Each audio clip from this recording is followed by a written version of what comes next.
চলে আসলাম আজকে আবার একটা নতুন ভিডিও নিয়ে। তো জিলাপি খেতে কার কার পছন্দ বলো তো? তো দেখো আমি এখন জিলাপি নিয়ে বসেছি। আর এইদিকে একটা কথা কি বলবো, বলে তো আর পারি না, ভালোও লাগে না, কিন্তু কি করব, কিচ্ছু করার নেই।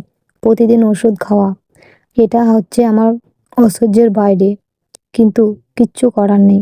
ভালো থাকতে গেলে ওষুধ তো খেতেই হবে।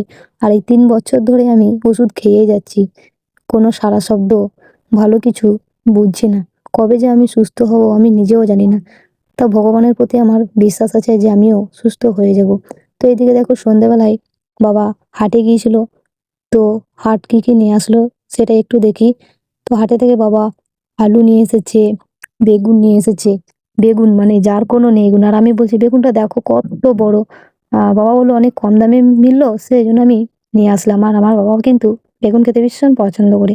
আর এইদিকে মটরশুঁটিগুলো আমি আনতে বলেছিলাম, যে মটরশুঁটির একদিন রুটি বা পরোটা করে খাবো, সে ভালো লাগে। তারপরে বলেছিলাম জিলাপি নিয়ে আসতে, আর নিয়ে এসেছে চপ। জিলিপি খেতে গরম গরম সেই ভালো লাগে। তো একটু খেতে মন চাইলো, তাই বাবা হাটে থেকে নিয়ে আসলো আমার জন্য। আমি যেটা বলি সেটা কিন্তু এনেও দেয়। আমি এখন খেতে বসলাম। আর একটা কথা, বিয়ের পর বাবা মায়ের কাছে আবদার সাজে না স্বামীর কাছে আবদার সাজে, অবশ্যই একটু কমেন্ট করে জানিও।